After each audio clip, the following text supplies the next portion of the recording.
Alright, here we are again. Yeah, left off at this puzzle with the numbers. This is the display area above the buttons, blah blah blah. And I have this note. C plus 10 is F. The whole hexadecimal madness.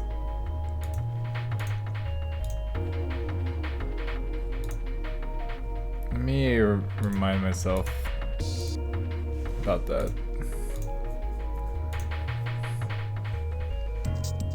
Now this A equals 10, B equals 11, blah blah blah. Then once you hit 16, it's 10.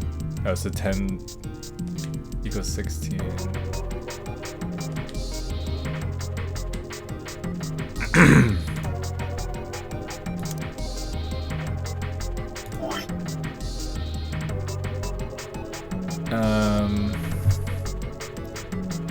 C is 12.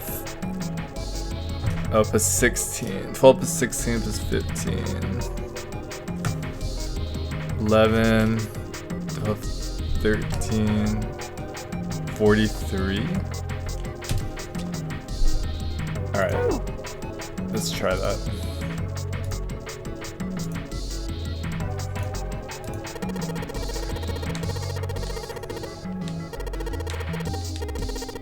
Let's try this again.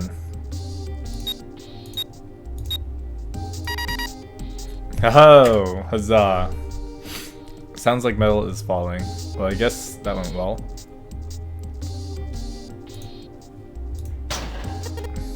Yeah, the door opened. Good job, Jumpy. Saturn keycard. There's that swiper thing on the wall here.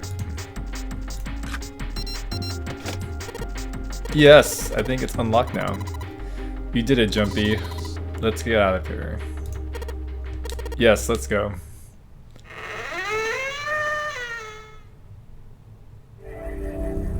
You found it. Thanks, game. They stepped out of the kitchen into a hallway that looked rather familiar. A metal grate stretched from wall to wall. Beyond it were two elevators and the entrance to the kitchen.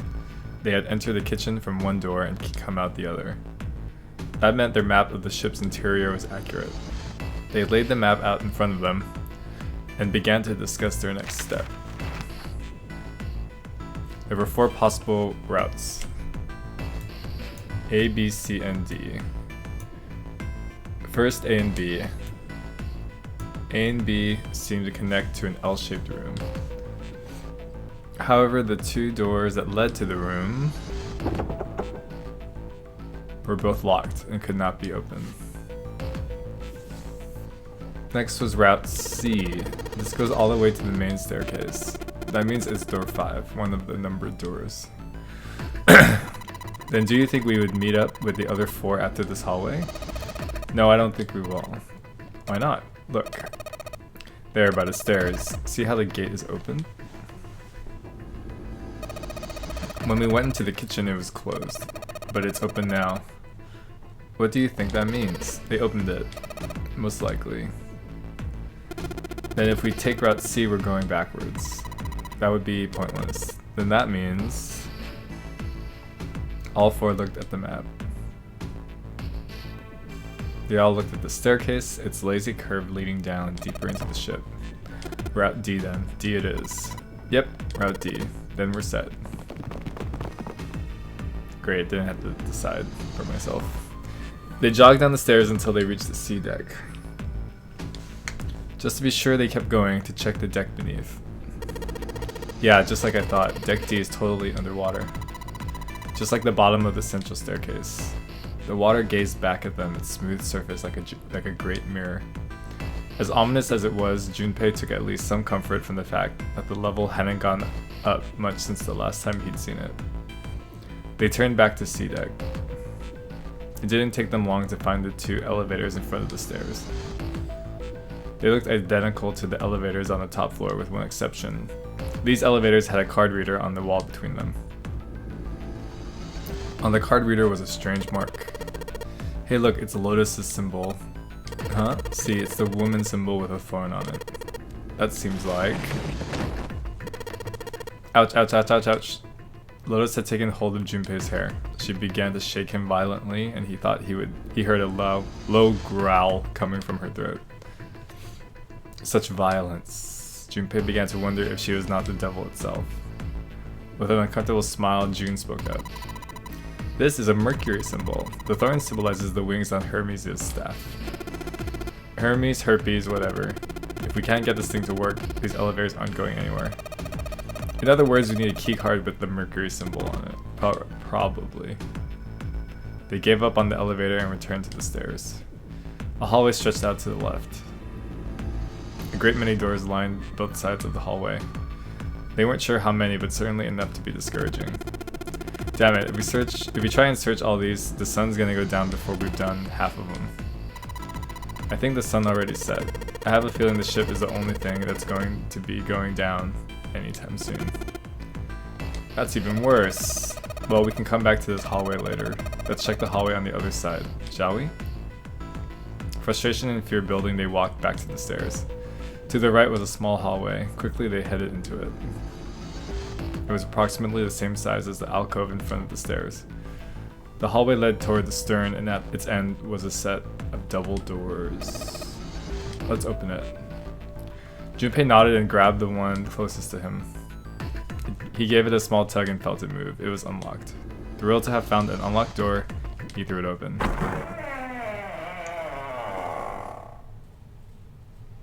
Junpei didn't know what to make of what he saw.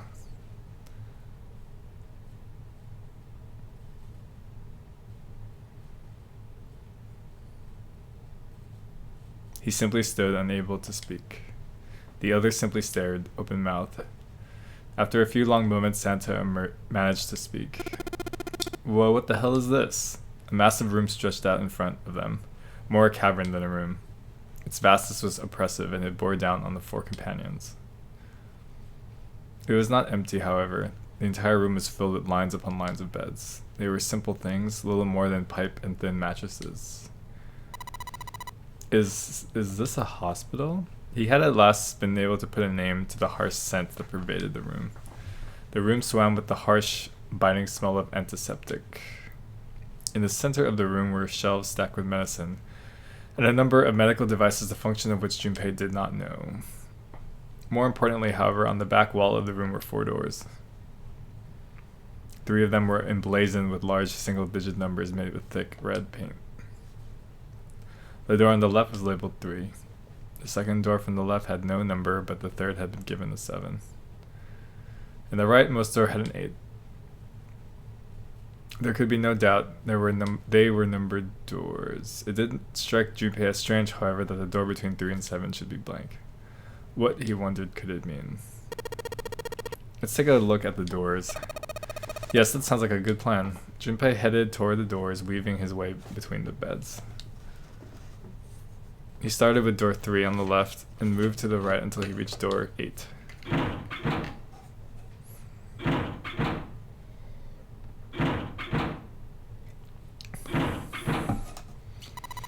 It's no use. Well, of course. If it was that easy to open these doors, what would be the point of the nunnery game? We have to activate the red, or the numbered doors won't... Wait a minute. What's wrong? Look, the display on the red. There's nothing on it. Huh? Don't you remember the red at the central staircase? If no one was inside, it said vacant. Oh yeah, you're right. But this one... There's nothing on it. Right? I wonder if it's broken. Only one way to find out. Nothing's happening. Didn't respond. All 4 took turns placing their hands over the red, but it refused to respond. They pulled at the lever and still it did nothing. As they soon discovered, it wasn't only the red for door 8 that was behaving strangely. The red door on 7 also refused to respond. And door 3 was similarly silent. None of them would respond. What did it mean? Haha, I knew it. They're broken. Zero sure sucks at maintenance. No, that's impossible. You really think Zero, who prepared all of this, would make such a stupid, simple mistake? Maybe, but that doesn't explain why this thing ain't working. It was at that moment that they heard a voice from behind them. I believe the bottom of the device has been removed. They spun around to see...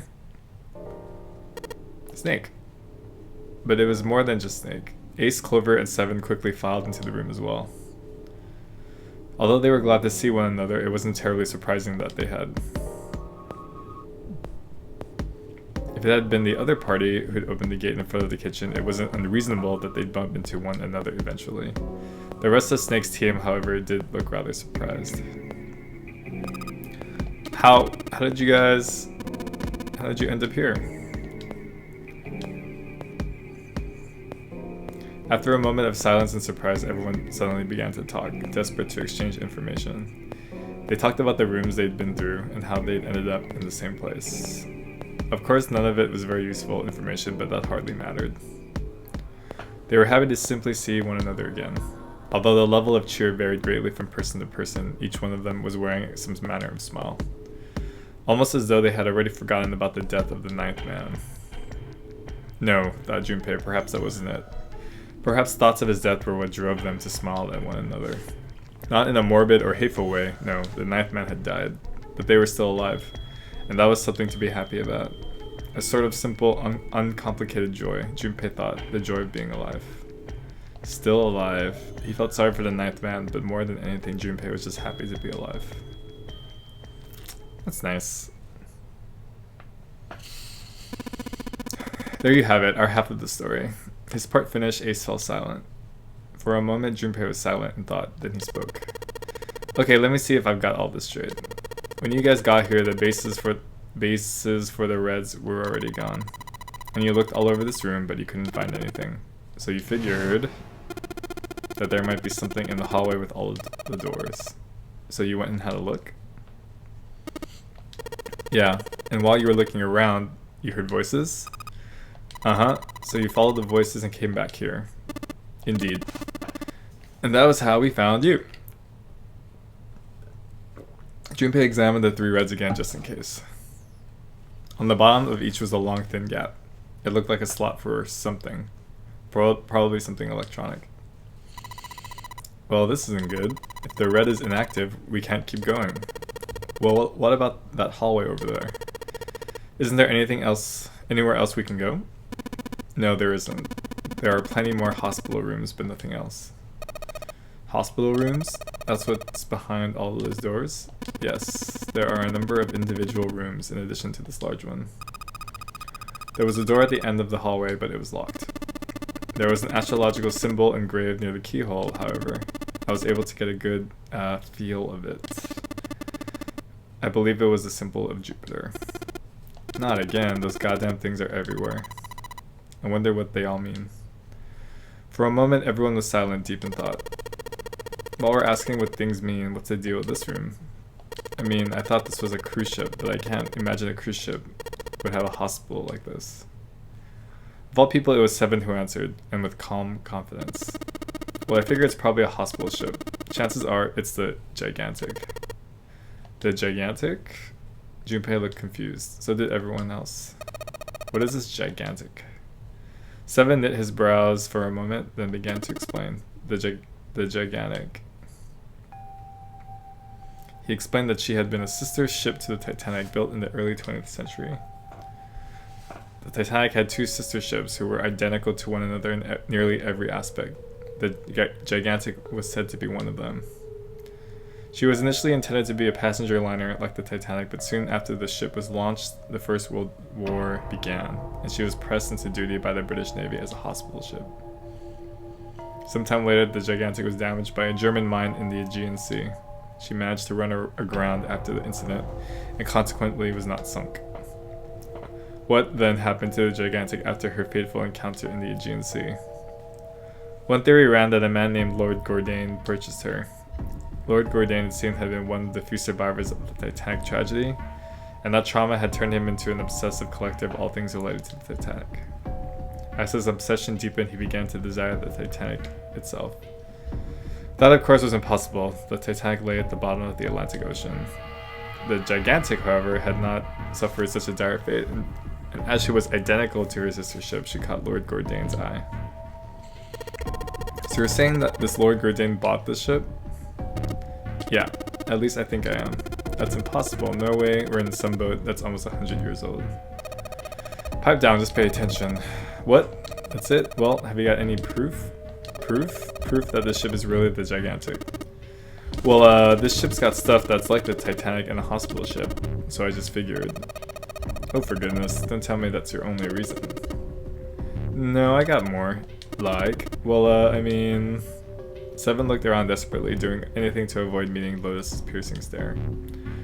He scratched his head for a moment, then gave up. Finally, he opened his mouth. I don't know... Lotus sighed and shook her head. I guess your memory isn't back yet, is it? Yeah, sorry about that. Hey, wait a minute. Memory isn't back? Junpei was, he felt, legitimately shocked by what seemed to be new and very important information. Everyone else, however, seemed unimpressed. In fact, they all looked at Junpei as though he had said something very strange. He decided to revise his attitude for the next question. Wait, was I the only one that didn't know? Everyone nodded. Why? Oh yeah, I guess I didn't tell you, huh? I told the rest of them before we ran into you on the stairs. I told them I couldn't remember a damn thing from before I woke up. What? Then, almost as if to save Junpei from further embarrassment,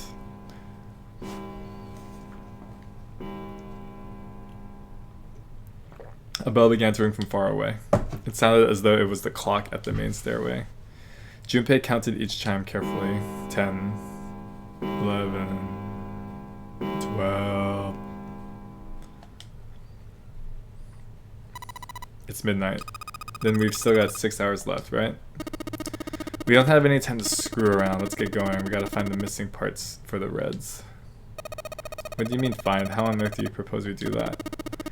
We've looked everywhere in this room. It only leaves one place to look. One? Well, I guess that's not really right. Wait, don't tell me you mean we need to search all of the other rooms. Don't freak out. We already searched 4 of them.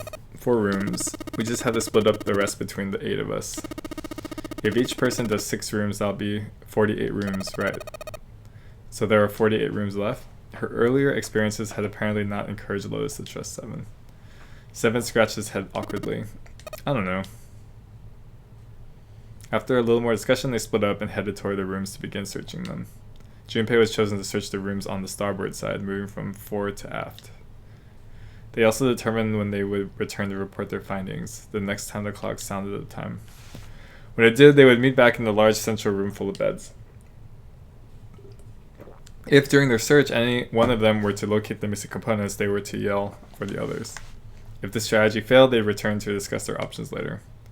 The details decided, they left to begin searching. Out into the hallway they went, each to the rooms they'd been assigned. However... What? From far away, Junpei heard the bell ring. It did so only once. It was 1 a.m.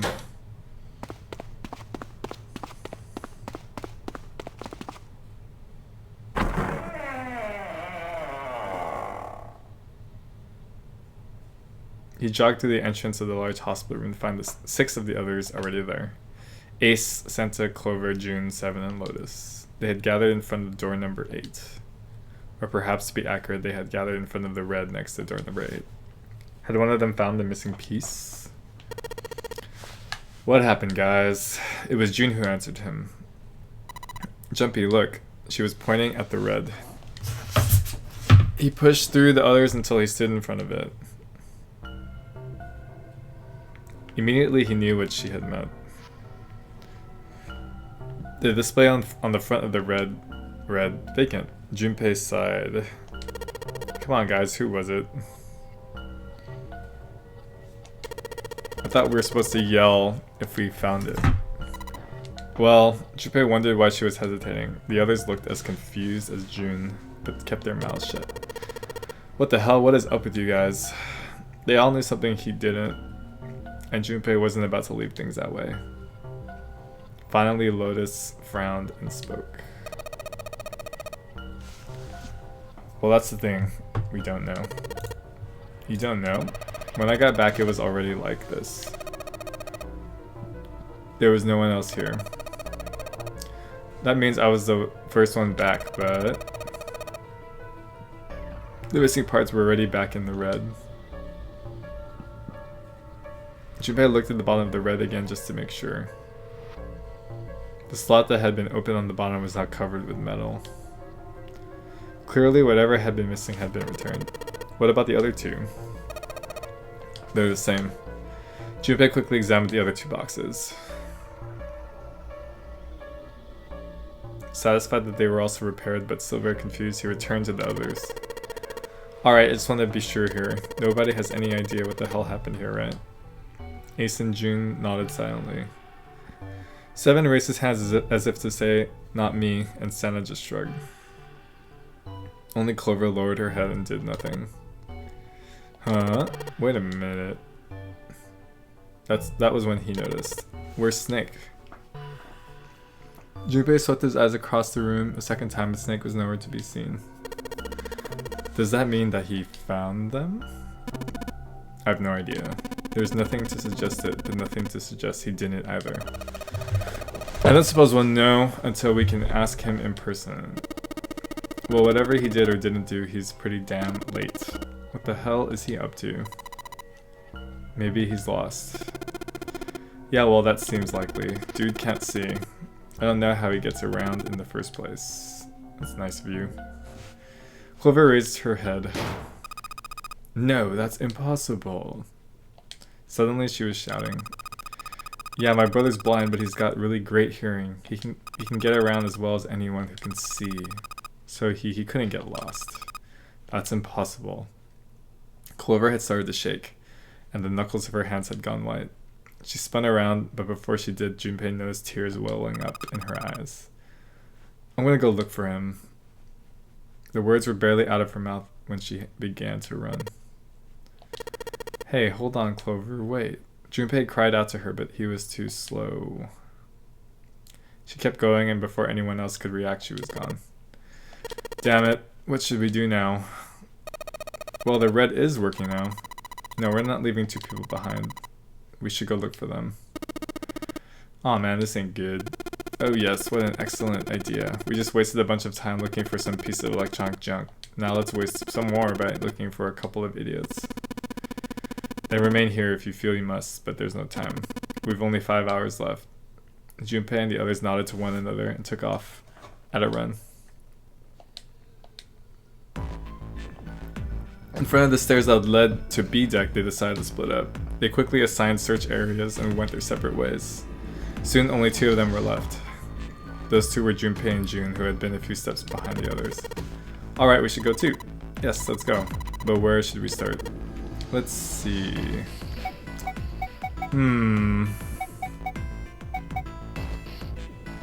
Let's go to the first class cabin. What about the first class cabin on B deck? Alright, sounds good.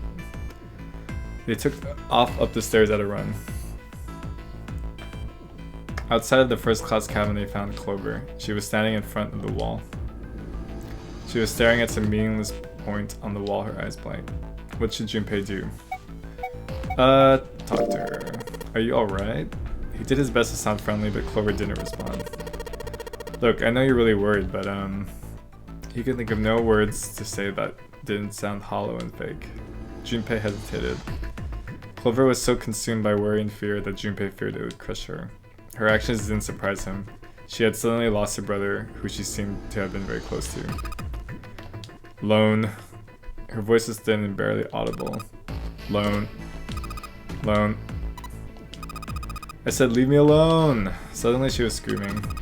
You're so annoying, just go away and leave me alone. Just looking at you guys is pissing me off.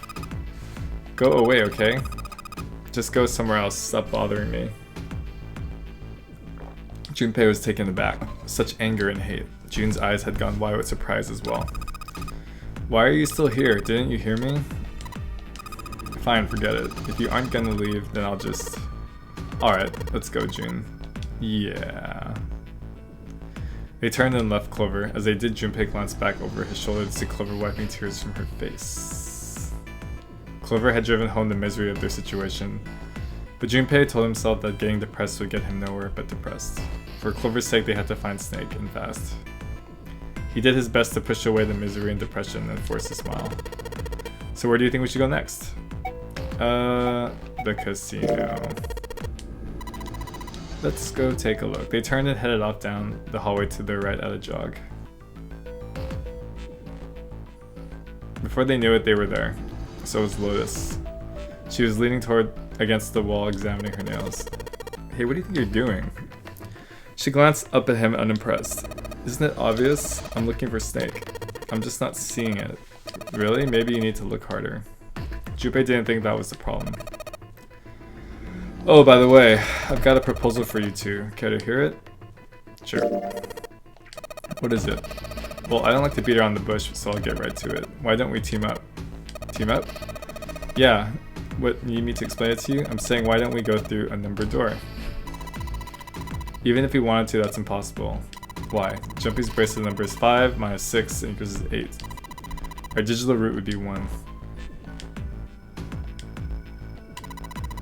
But there's no number 1 door in the large hospital room. The only doors there are 3, 7, and 8. Then we add another person. Huh? Who? What? Isn't that easy? 7. She was right. If they added 7, then the 4 of them could go through the number 8 door. But, whoa, hold on a sec. What about the other 4? Why don't you add them up? That was simple enough. 1 plus 2 is 4, 10. The digital route for those 4 would be 1. That's right, and you know the number 1 door isn't in the big hospital room, right? Of course I know that. No, are you saying you'd leave them behind? Of course not. What kind of a woman do you think I am? Once we get off the ship, we could come back and rescue them, couldn't we? Then we wouldn't really be leaving them behind. Don't try to lie to us. I don't think you do anything of the sort. Really? Why do you think that? You remember, don't you? We have less than 5 hours left.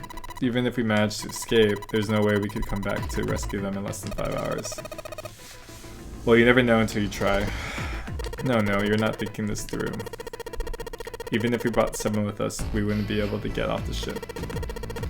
The 4 of us couldn't open door 9. It is hidden, but an exit can be found. Seek a way out. Seek a door that carries a 9. Yeah, that's right. The digital route for us 4 will be 8, so we'd have to add Ace to make 9. Right, unless we bring Ace 2, then we'll be stuck. Lotus scratched the back of her ear. Oh, well, that's unfortunate. She didn't sound particularly bothered by what Junpei said. Nor did she seem particularly surprised. Well, let's try and find another way, okay? A way to get out of here with all 8 of us. That's impossible. Are you being serious? You do know that only 5 people at most could go through one of the numbered doors, right? The number 9 isn't going to be an exception to that rule. Regardless, at least 3 people will get left behind. You're right, that is true. The moment he said it, Junpei felt a chill run down his spine. It was true. How Lotus could remain cavalier about so terrifying a prospect was beyond him. When they found the number 9, they would have to choose which 3 of them would die. Lotus's forehead furrowed. Do you think I could have a moment alone? There are some things I need to think about.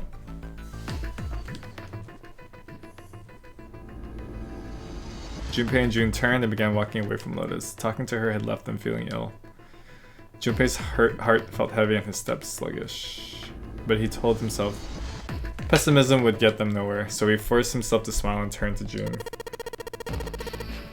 Let's just focus on finding Snake for now, okay? Yes, you're right. We can think about those other things later. Junpei nodded. Alright, where should we go next? The hallway with the hallway with all the rooms. Let's get back downstairs and check out the hallway with all the doors. They took off at a run down the stairs. Ahead of them, farther down the hallway, they spotted Ace. Hey Snake, where are you? Answer me if you're there. Junpei paused. What did he want to do? Run to Ace. With June in tow, Junpei jogged up to Ace. Hearing their footsteps, he turned to greet them. Ah, hello there. Snake is... well, that's obvious, isn't it? I assume you haven't found him yet either. Junpei nodded. I really wonder where he could have gone. Well, wherever he's disappeared to, we must find him as quickly as we can for Clover's sake. Right. Jun's face looked kinda enraptured. By the way, do you think Clover and Snake are really siblings? Why would you say that? Why would you say that? The question seems somehow odd to Junpei. Why? Well, it's obvious, isn't it? They don't look alike at all. Ace looked at him for a moment and then spoke. Yes, you know. Now that you mention it, they don't. Now that you mention it? Still, there are a great many siblings who do not look like one another. It certainly isn't rare. Junpei wasn't sure why, or even if he was seeing what he thought he was, but he could have sworn that Ace's face tightened as he spoke. At any rate, we really must find Snake as soon as possible. The clock is ticking. We really can't afford to waste any time. Very well, let's get back to the search, shall we? You can leave this area to me. Alright, let's go, Jumpy. At Jun's urging, they left. Okay, one more area left. They found themselves back at the stairs, but Junpei's mind was in turmoil. There was so much to think about, but no, it would have to be put aside for now. As Ace had said, finding Snake was their top priority. Junpei did his best to clear his mind. Alright, where should we go next? Why don't we go back to the big hospital room? Okay, let's go then. They turned and headed back toward the large hospital room. On their way to the large hospital room, Junpei and Jun noticed Santa standing next to the number 3 door. Junpei paused. What should Junpei do? Talk to him. Junpei and Jun walked up to Santa. What are you doing? What, you can't tell? I'm checking out the red. Why, is there something bothering you? What? It's not bothering you? Huh? The guts of this red. Why wouldn't you wonder who the hell put it back in here? Yeah, that's true. Well, I'm curious too. Who do you think did it? Santa's eyes narrowed as he looked at Jun. She shook her head. I don't know. Well, what about you, Junpei? Who do you think fixed this thing for us? I'll say 0. I think it was probably 0. Why? Isn't that obvious? He's the guy who set this whole thing up. You don't think that should mean the opposite? Seems to me like he means he didn't do it. I mean, who do you think took that stuff out in the first place? Probably 0. Yeah, exactly. Then why the hell would he put them back in after he'd taken them out himself? It just doesn't make sense. Why do all that work? Yeah, I guess that makes sense. So what happened then? Who put that stuff back in the reds? Junpei furrowed his brow. So in other words, one of us is the person who fixed the red. Santa grinned. Bingo, we have a winner. But if that's true, then the person who did it doesn't want the rest of us to know they fixed the red. Yeah, but why? No idea. Maybe if they come clean on that, it means we find out something else. Something bad. Something bad? Dunno, but whatever it is, it's gotta be worth hiding. Of course. It could have something to do with Snake's disappearance. You think maybe they did something to Snake? It's not out of the question. Junpei stared at Santa. There was something about him that made Junpei wary. At first, he'd assumed the other man wasn't terribly clever, but Junpei was beginning to think he would need to reevaluate that assessment. When Santa spoke again, his voice was quiet. Look, if you trust anybody in this game, you're gonna lose. You've gotta be careful. The person you trust the most could turn out to be the one who stabs you in the back. Without the pressing suggestion, he turned and quietly walked away. Junpei and Jun looked at one another and smiled awkwardly. Where would they go next? I think we're done. They looked everywhere they could think of, but Snake was nowhere to be found. Lotus looked around at 6 frustrated faces and spoke. We can't keep looking for Snake. Wherever he is, it's not here. We need to get moving. Junpei couldn't disagree with what she was saying. Snake seemed to have completely disappeared. There was no point to wasting any more time. The others seemed to be having similar thoughts, but they stayed silent. Finally, 7 spoke. We don't got a choice. Lotus is right. We're not gonna find Snake. There's a problem though. We've got to figure out who's gonna go through which door. Yes, I have a proposal. She walked back and forth across the floor, her heels clicking against the wood. Finally, she stopped. Why don't we decide on one person to sacrifice? Sacrifice? Well, perhaps that's a bit of a harsh word, but yes. You've all figured it out by now, haven't you? We can't all make it through those doors. If we split into 2 teams of 4 and 3 people, respectively, then 3 people will be left behind. If we split into 2 teams of 5 and 2 people, respectively, then 2 people will be left behind. But if we split into 2 groups of 3 and leave 1 person out, then only 1 person will be left behind. Leaving behind 3 people with 2 teams of 4 and 3. Leaving behind 3 people with 2 teams of 4 and 3.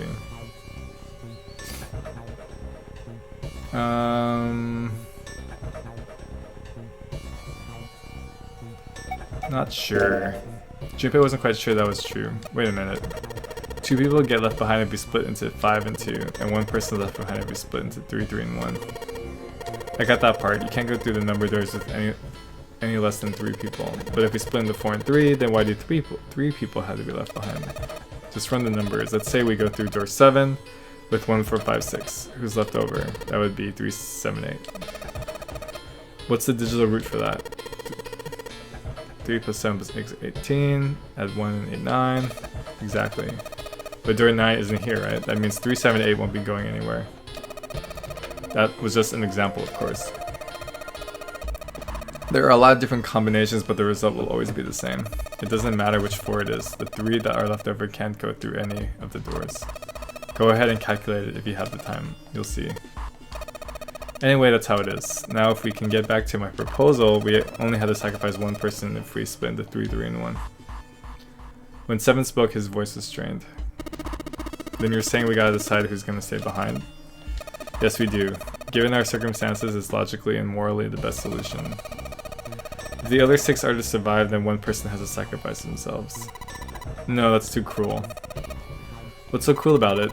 To just sacrifice someone like that? Then what's your plan? Maybe we should sacrifice 2 people instead of just 1. That's not what I meant. We shouldn't sacrifice anyone. I tell you that's impossible. Wake up. Whoa, whoa, calm down, you two. Stand a step between Lotus and June. Look, what Lotus is trying to say is that you should aim to bring the greatest amount of happiness to the greatest amount of people, right? Exactly, that's how democracy works. And for that reason, I think the only fair way to decide who will be sacrificed is through a vote. What do you think? No, that's terrible. I'm not asking you, shut up. What about you, Santa? Me? Well, I agree, I guess. Alright, that's 1 vote for. Counting mine, that's 2. 7? I can't say I agree with you, but we don't exactly have a choice. If we don't do something, we're all gonna die. Glad to see you get it. If I can get 1 more vote, then it's decided. What about you, Clover? Clover had moved away from the group and was sitting on one of the beds. Her whole body drooped. Junpei didn't know if she'd even heard Lotus's proposal. Lotus walked over to Clover and gently laid a hand on her shoulder. Your brother has to be behind one of the numbered doors.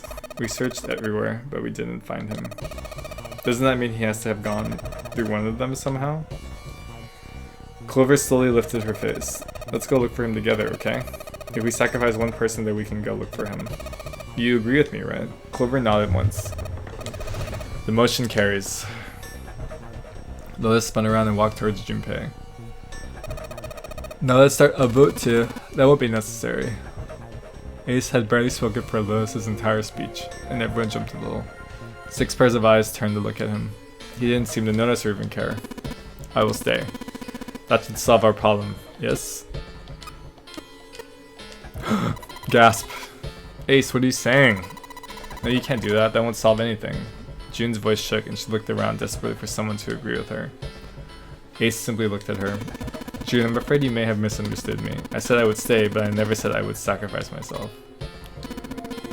I trust you, each and every one of you. I believe you'll come back for me. Whoa, whoa, there's optimistic and then there's just nuts. Those doors only go one way. You go in, you don't come out. If we go through them, you won't be able to return, correct? Yeah, true, but that will not be the case once you've escaped from the ship. What? Please, I beg you, once you've escaped, come back and rescue me. Ideally within the time limit Zero has given us. No, that's ridiculous. There's no way we could get back in time. Finally, Junpei could hold his tongue no longer. We've only got 5 hours left. We don't even know where the hell we are. How on earth are we going to find someone to come and rescue you? Then perhaps you would prefer to stay instead of me. Or perhaps you would be willing to leave June behind.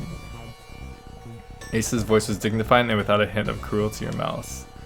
Junpei had no rebuttal. You see, there's no other choice. Then I see we've come to our conclusion. Go on. Don't worry yourselves about me. Go quickly. Junpei stood frozen by indecision, unable to move. June bit her lips so hard that Junpei feared she would break the skin. Sana stood against the wall, calm and aloof. Seven tore his beanie from his head and turned it over anxiously in his hands. Only Clover stared at Ace, with an expression Junpei was unable to decipher. Lotus's attitude, however, was different from the others. Good, let's accept his kind offer then. She smiled, her eyes bright. Ace answered with a smile of his own. Good, I think this is the best for me. Perhaps I'll be able to take a nap. Perhaps it's my age, but I get tired so easily these days. As he spoke, Ace lowered himself down to the floor next to one of the beds. From somewhere deep in the ship, Junpei suddenly heard the screeching of metal on metal. It was almost as if the ship were screaming. Would it really hold until their time limit was up? Already, D-Deck was flooded. In the sudden silence, the only sound was the sad metal wail of the ship. Unsurprisingly, it was Lotus who spoke first. Well, what are you waiting for? We're wasting time. Why don't we hurry it up? As if a spell had been broken, the others all began to talk at once. You're right, we should get going. That's all we can do right now. 7. Seriously, honestly, I was getting kind of sick of listening to you guys talk. You too, Santa? I have to find my brother. Wait, all of you, let's just calm down and think about this. There has to be a way to get everyone out. There has to be. Right, Jumpy? Say something. Yeah, let's think. There's gotta be another way. His words sounded hollow and fake. Fine, forget about it. I'll figure it out on my own. She spun around and ran toward Ace. He had slumped down next to the bed when June grabbed his arm and pulled. Come on, Ace, please stand up. You can't give up yet. We just had to sit down together and think about this. We'll figure out a way that we could all get out of here. Then it happened. Ace fell forward. He slumped over onto the wooden floor. His body folded in half like a boxer out cold. Ace! Jin cried out and dropped to her knees beside him. She put her arm around his neck and did her best to lift him up. What happened, Ace? Say something. She shook him frantically. His eyes fluttered open. I'm alright. His voice was weak and slightly slurred. How are you fine? He held out his left arm and slowly opened his hand. In it was a syringe and a small vial. The vial was empty. It had only recently been emptied, a few drops clung to the sides. There was a label taped to the side of the container. It read, Soporal Beta. Soporal Beta? Junpei had no idea what it meant or what kind of medicine it might be. Did you use this? Yes, it's just anesthetic. I'll be fine. Anesthetic? I found it earlier while we were searching the hospital rooms. I thought it might be useful later. I didn't think I'd be using it on myself. Why did you do this? Didn't I tell you? I like to take a nap. I really am very tired. Junpei knew that wasn't why he'd done it. Ace had injected himself with anesthetic to forestall Junpei and Jun's attempts to bring him along. If he couldn't move, there was nothing they could do. He'd injected himself so that they would be forced to leave him behind. Ace. Is there something you want to say? I just like to sleep a little. Could you keep it down? No, don't, Ace. Don't fall asleep. Ah, you feel warm. So comfortable. I think I'll have a nice dream. Ace's eyelids drooped further and further, almost as though he were dying. Ace. Ace. She shook his shoulder again and again, but this time he didn't respond. Only the gentle rising and falling of his chest told them he was alive. Junpei was relieved to see he was in fact still breathing.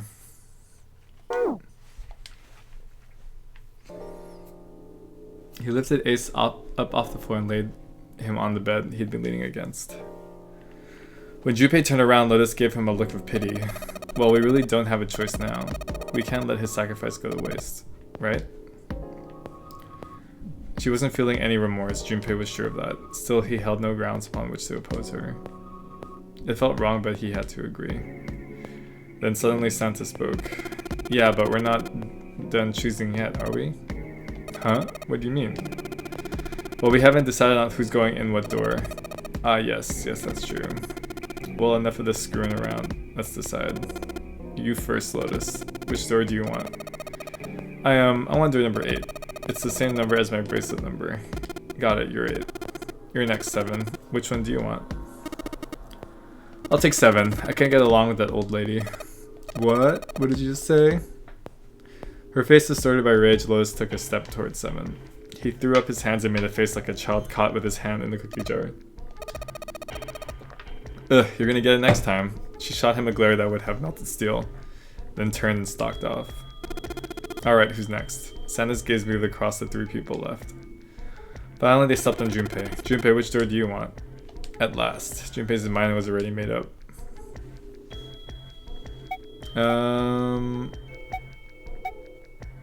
Let's go 3. I want to go through door number 3. No, you can't. Huh? Why? Because it's impossible. If we split ourselves into 3 and 3, then we give up on going through door 3.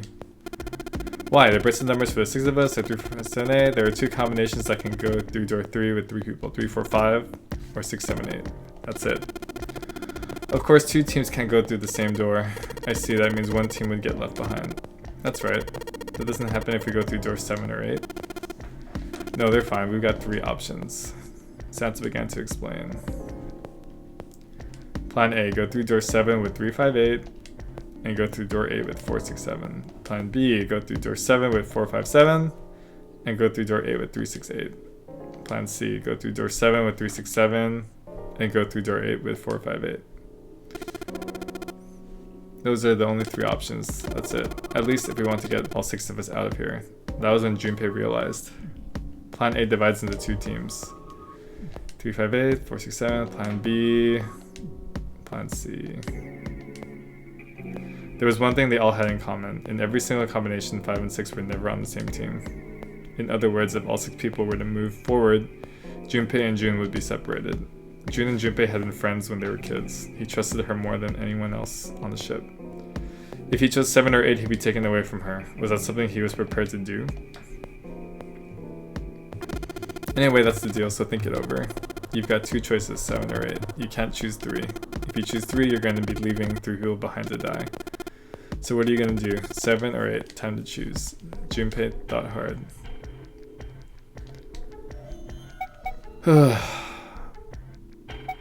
Selfish! Sorry, Santa, but I still want to go through door 3. What? That's nuts. You gotta be crazy. Why the hell are you so obsessed with that door? I'm just... Junpei paused. He swallowed the words he'd been about to say. I'm just curious about door 3, that's all. That doesn't explain shit! I've got a reason. I'd be happy to explain it to you if you'll just come with me. With that, he began walking toward the door. Their curiosity likely getting the better of them, the others followed. A few of them looked a little suspicious, but Junpei told himself that wouldn't matter. He kept walking and kept silent. Eventually, they arrived at the number 3 door. Junpei stopped. I'm curious about the red. 7, would you mind authenticating for me? Huh? Why? Please, just do it. He stared at Junpei for a moment, then grunted and laid his palm heavily on the scanner. Happy? Yeah, thanks. The number 7 had been entered into the red. Next is June. Please touch the red just like 7 did. Junpei, what are you trying to figure out? Junpei thought about his answer for a moment. I think I might have found another way out. Huh? What? Really? That got them excited. Just as Junpei had intended. Now, please, June. Okay.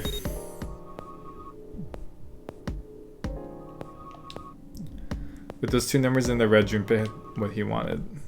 He casually placed his own hand on the scanner and the third asterisk blinked on. Alright, the only people who haven't authenticated now are Santa, Clover, and Lotus. So what's your point? You don't get it? Think about it. What's the sum of your number and Clover's? 12. And what's the digital root of that? 3. Which is Santa's number? By the way, Lotus, what's the number that's currently in the red? Yes, and what will the digital root be if you added 3 to that? 3 to Door's number, there you go. Hey, wait a minute. What the hell are you up to? I'm not up to anything. I'm just waiting. Waiting for what? I'm waiting for the balance to shift. Santa. Or Lotus and Clover. Once one of you moves, the others won't have a choice. So I'm waiting. Junpei laid his hand almost casually on the lever. You son of a bitch, you tricked us. Then all that stuff you were going on about is all bullshit. Bullshit? I don't think so. Didn't I tell you I'd figured out another way to get out of here? This is it. Why the hell would you do something like this? Junpei glanced at Jumpy. You did this just so you could go through the same door as June. That's it? Santa was furious, his face red, and flecks of spit flew from his lips as he spoke. Junpei closed his eyes calmly and then opened them again. So who's it gonna be? Santa or Lotus and Clover? Shit. We're going. Clover. Lotus leapt forward. She grabbed Clover by the sleeve and ran for Junpei in the door. Caught by surprise, Santa froze for a moment, then shot forward like a bullet from a gun. Lotus had a head start, but Santa had the advantage in size and speed. Almost immediately, he passed Lotus and Clover. No, wait! Santa did not hesitate. He slammed his hand down on the red. This is insane, this isn't right. He glared at Junpei, his chest heaving. Yes, well, you may be right. Junpei's voice was cold, but not without effort. He turned to the red and pulled the lever.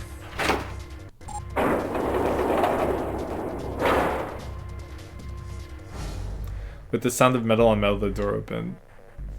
It would only remain so for 9 seconds. There was no time to think. Go! Junpei and his 3 reluctant companions jumped into the door's gaping mouth, one after another. No sooner did they enter than an all too familiar noise sounded from their left wrists. The detonators had activated. Junpei looked back only once and saw Lotus and Clover on the other side of the closing door. They stood still, stopped where they had been when Santa reached the red. The defeat and desperation on their faces tore at Junpei's heart. Then the door closed and they were gone.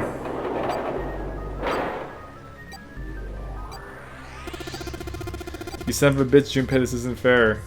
Santa rounded on Junpei, lightning crackling in his eyes and his knuckles white.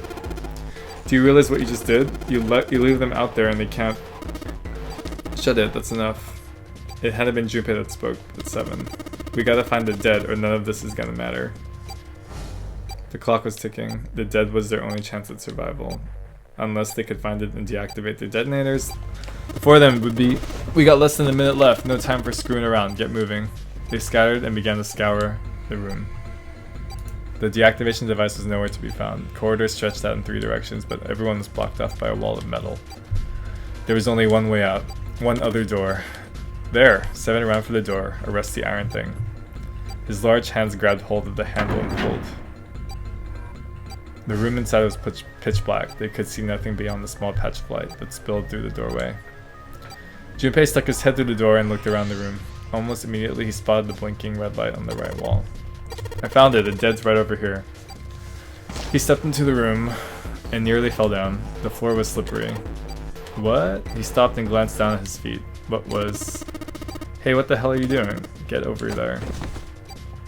Junpei felt 7's heavy hand against his back and stumbled across the room. The other 3 piled in behind him. They all felt immediately that something was wrong. Nothing that could be easily identified, only a sense that something terrible shared the room with them. But there was no time to say so. Quick, get to the dead! They all started running. In the dark, it was hard to tell where the wall was. All they could see was the tiny red light blinking at them over and over and over. Then finally, suddenly, they were there. In quick succession, they all slammed their hands against the scanner panel.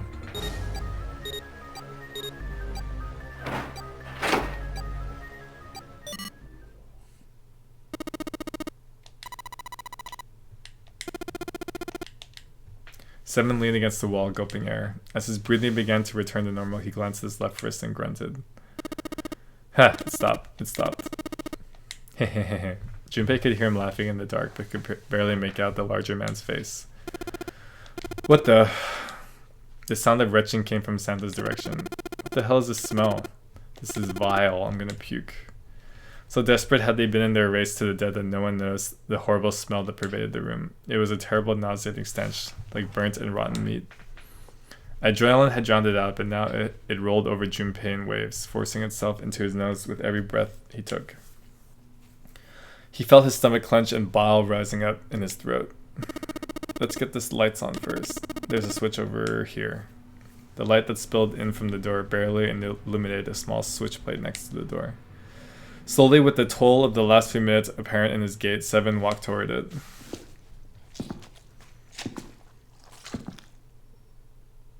He stopped as he got close and extended his fingers toward the switch. There was a soft click as the lights came on. It had scarcely faded when another noise pierced the air. A scream. Yeah! Junpei's breath stomped in his throat. His heart ceased to beat. Time froze. His mind scrambled to make sense of what he saw before him. What was left of the body sat in a sea of blood. Chunks of flesh torn from the body sat in the blood like tiny islands in the great Red Sea. A vast ragged hole had been torn in the torso, and what remained of his intestines spilled out of it like fresh spaghetti. Smaller chunks of meat had splattered against the wall and become stuck there as they dried. Globules of yellowish fat had left trails like tiny slugs as gravity pulled them down the wall, even as they dried to it. Looks like an explosion. Seven's voice was low and strained, just like the ninth man. The detonator in his bracelet set off the bomb in his gut. It looked as though the explosion had been quite powerful. His legs were both bent in an odd, unnatural way, and his left arm had split open, exposing the painfully white bone of his ulna. His bracelet lay next to him. It seemed to have hit the wall hard enough to have shattered the display, which lay on the ground in pieces. Half of his head had simply collapsed. The blood coating almost made it look like raw pizza dough covered in tomato sauce. His clothes too were covered in blood. The burgundy tie, the white shirt, the jacket with the yellow piping, and the gray slacks. They were all familiar to Junpei. Is that Snake? Santa's voice wavered as he spoke, his mouth dry. Oh my god. Finally, Junpei spoke. Why did this happen? No! Suddenly June was screaming, her voice broken. It was an eerie scream full of insanity and not entirely human. No, no, no! She shook her head violently and grabbed fistfuls of her own hair. Junpei could hear the sound of hair tearing. No, stop it, June.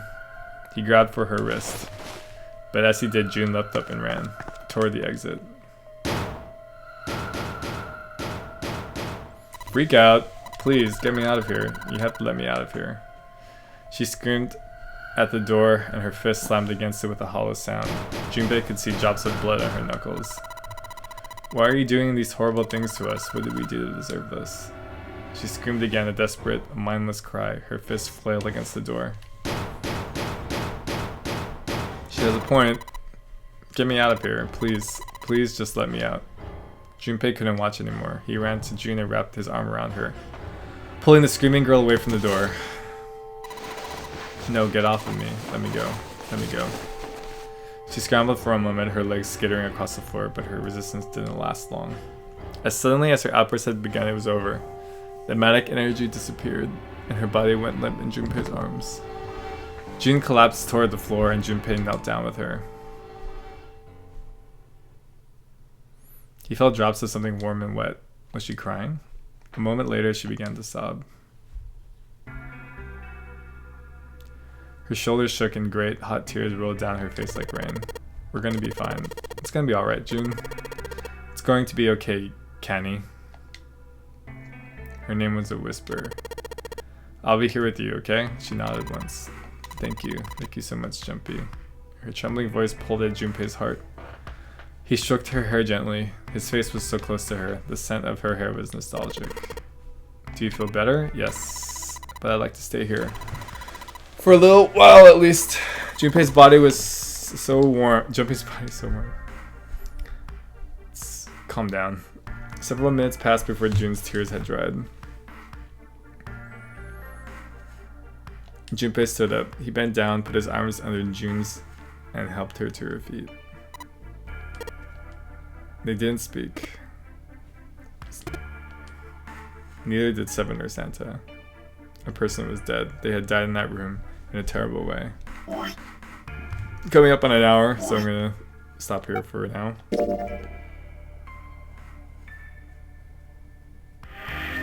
And see what happens next time. Until then.